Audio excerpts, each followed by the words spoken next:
tentang penulis, teman-teman. Nah, kalau itu perlu dicantumkan karena tadi seperti yang saya sampaikan, kalau di buku-buku non fiksi itu yang sangat penting adalah kepakarannya gitu.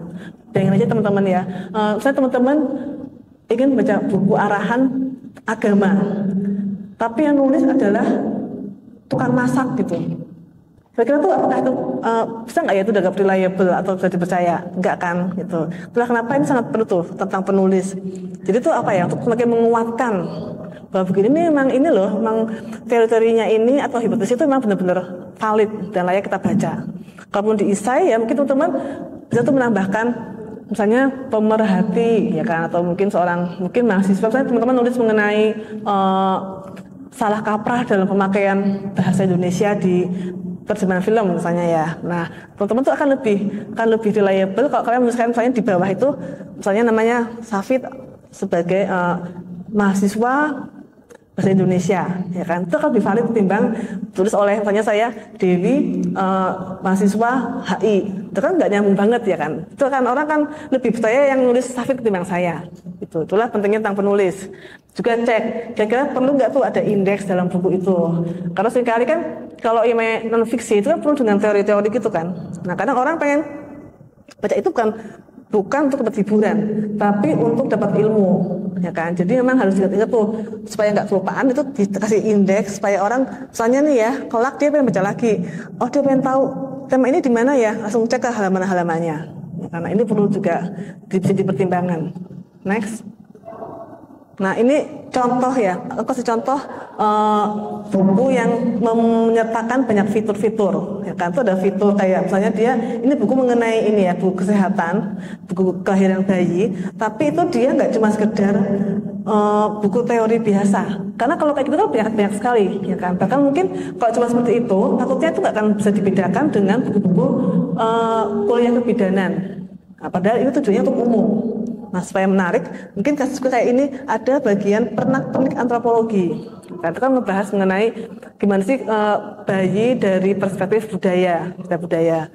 Terus nanti coba next berikutnya. Next.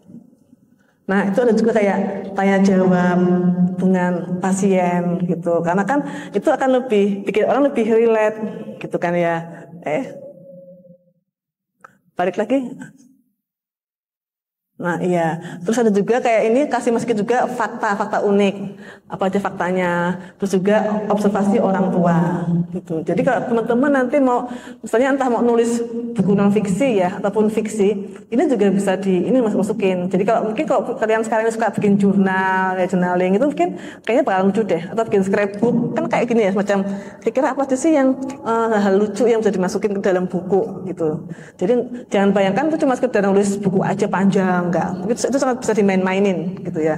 Pertama kalau kita ini ya melihat audiensnya. Tapi tentunya ini nggak berlaku di buku ilmiah ya. Kalau di buku ilmiah yang kayak di jurnal-jurnal yang mungkin pendidikan itu kan mungkin orang malah juga akan meragukan ini niat nggak sih nulis buku ilmiah kok malah penuh kayak main-main gitu.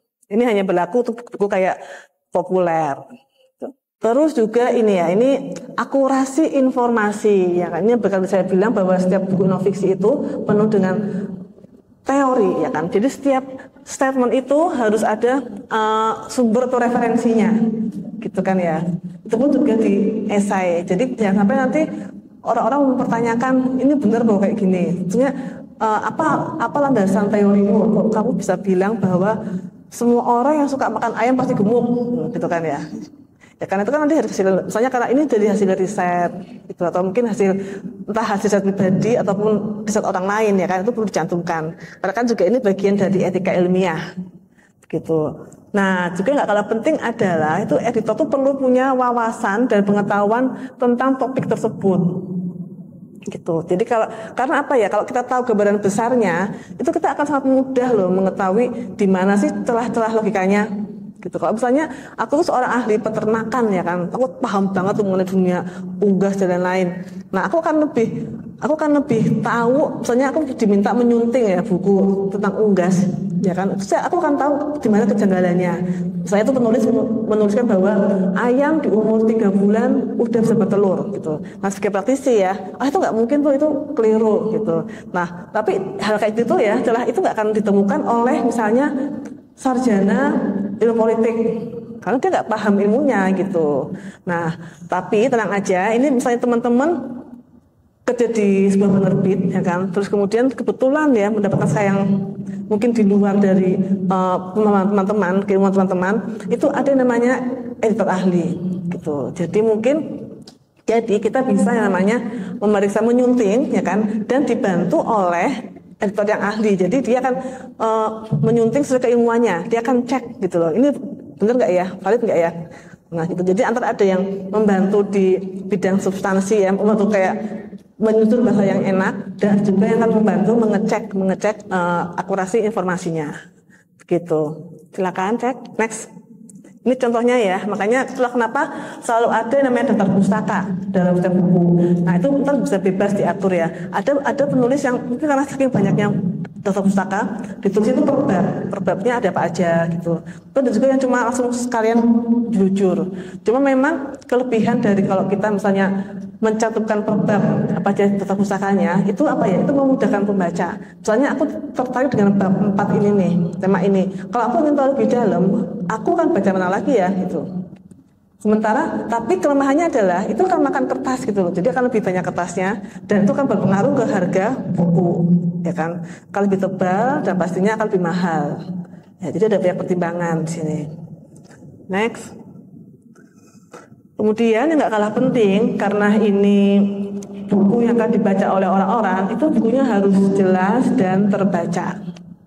Tuh, ada nggak di sini yang pernah baca naskah atau buku yang bikin pusing, nggak paham? Ada. Itu memang dilema yang sering terjadi di buku terjemahan gitu. Jadi PR-nya bagaimana agar kita bisa menerjemahkan dengan yang luas banget ya, dengan bahasa atau POV-nya orang-orang pembaca sasaran kita gitu. Kadang-kadang itu kenapa kok sebuah buku itu susah dipahami? Kadang karena dia itu kayak kalimatnya nggak efektif, jadi bertele-tele gitu loh ya. Kadang seringkali, terutama kalau teman-teman dari Basindo ya, kan mesti udah sangat terbiasa dengan teks SPOK gitu kan ya. Kalau kalian nemu kalimatnya nggak SPOK, pasti malah pusing gitu loh. Maksudnya apa sih gitu kan ya? Ya kan, apalagi kalau yang pakai bahasa lisan, kan beda banget tuh antara bahasa lisan. Kalau kita pakai bahasa lisan, kan seringkali kebolak-balik gitu kan. Bahkan kadang objeknya itu di subjek masih di belakang gitu ketimbang bahasa tertulis. Nah itulah yang juga perlu diwaspadai oleh editor. Nah kadang teman-teman nulis nih, kadang sekali kalau kita lagi nulis esai, kan tulis dulu aja, tulis semuanya, ya kan, nanti baru diedit gitu. Nah mungkin kalau misalnya itu terjadi adalah teman-teman perlu mengendapkan dulu tulisan teman-teman. Jadi supaya kita berjarak gitu, supaya kita lupa sebenarnya pasti mau kita sampaikan, ya kan. Kalau kita udah netral, kalian bisa kembali baca ya kan dan memutuskan sebagai editor. Itu bakalan sangat besar bedanya gitu. Nah, kemudian juga ya hindari menyajikan informasi yang tidak relevan gitu. Karena sekali orang udah deh aku mau nulis yang penting supaya mengejar target halaman atau kata. Makanya semua info dimasukin. Padahal itu nggak penting gitu. Ya kan, misalnya kalian ikut lomba yang minimal 10.000 kata, kayak kalian nulis aja, dan itu nggak nyambung gitu. Nah, kalau misalnya nih ya, ini mungkin kalau teman-teman menemui tulisan kayak gitu, kalian bisa ngomong ke penulis kalian. Bisa jadi kita atau mungkin Anda kesulitan menambahkan karena kalian masih kurang wawasan gitu. Nah, kalau kalian tuh wawasannya luas banget ya, itu mungkin kalian mungkin akan saya ikut lomba ya, itu mungkin akan menulis dengan sangat lebar tapi bingung di mana harus membatasinya. Pokoknya ketika kalian tuh menulis sampai kayak mentok bingung apa, itu berarti mungkin kalian masih kurang baca, masih kurang informasi. Nah, jadi caranya ya kalian harus baca lagi karena pasti akan ada celah-celah yang bisa dimasukin ditambal dengan info-info baru itu. Jadi alih-alih kalian ngotot nambah jumlah halaman tapi nulisnya ngawur, mendingan kalian itu baca lebih banyak. Supaya tahu, oh ternyata ini bisa loh, ini perlu dimatangin lagi tuh. Nah kalau kayak di fiksi itu ada namanya show don't tell. Nah di sini pun juga berlaku sebetulnya ya kan. Jadi alih-alih kita bilang warna hitam itu jelek gitu ya. Ya kan sebenarnya kan itu opini banget ya. Kalian bisa memberikan pendapat gitu. Karena bla bla bla bla. Jadi orang bisa membayangkan, oh pantesan. Jadi si pembaca kan paham kenapa si penulis itu mengatakan warna hitam itu jelek gitu. Itulah gunanya show don't tell gitu ya. Atau mungkin kayak nilai 100 itu jelek ya kan, kok bisa, orang-orang tuh pasti akan beda, orang-orang yang, karena kita tuh kadang tuh penulis suka lupa ya bahwa pembaca itu tidak semuanya tuh paham background kita gitu. Nah itulah perlu diperjelas ya kan, jadi editor harus membantu penulis untuk bisa menyampaikan ya kan, menghadirkan sejernih mungkin di depan pembaca supaya pembaca itu bisa menerima ya kan, menerima hipotesisnya. Nggak harus sepakat nggak apa-apa, tapi kalau nggak sepakat dia bisa menyampaikan argumennya gitu. Lalu juga agar lebih jelas dan terbaca, gunakan gambar, footnote tadi itu ya, tabel ataupun ilustrasi. Kadang kan mungkin teman-teman tahu ya ada footnote atau endnote gitu kan ya. Nah sebenarnya itu pemakaiannya tergantung pada ini ya, preferensi masing-masing gitu. Ada seringkali orang supaya kayak footnote karena supaya langsung aja tuh langsung ngecek bawahnya, oh iya ya gitu. Jadi nggak perlu bingung tuh di akhir gitu ya kan. Tapi mungkin sisi lain ya itu, mungkin sisi lain adalah ya akan banyak kertas gitu kan ya. Karena kan kalau di footnote semua kan kadang pasti akan mempengaruhi apa ya, marginnya, mempengaruhi pemakaian kertasnya. Jadi kadang kalau itu jadi pertimbangan ketebalan ya, mereka akan pakai endnote. Tapi kalau kita fokus pada kenyamanan pembaca dan kebetulan halamannya aman, itu bisa langsung kayak footnote kayak gitu. Nah, next. Ini contoh-contohnya ya, ini kayak footnote gitu. Ini kalau di buku fiksi ini pasti udah aku hapus semua tuh, karena itu akan mengganggu kenyamanan pembaca. Tapi kalau non fiksi ini malah perlu ada, karena kan orang misalnya ada istilah apa ya, ketimbang kita harus buka kamus, jangan kalau aman langsung coba lihat bawahnya apa, oh maksudnya kayak gini, terus oh misalnya ini kayak apa nih ya, ini nih ada kalimat orang tua yang memiliki jangan kembali ya, orang tua yang memiliki masalah kesehatan baik fisik maupun mental cenderung memiliki anak dengan gangguan emosi dan perilaku serupa gitu.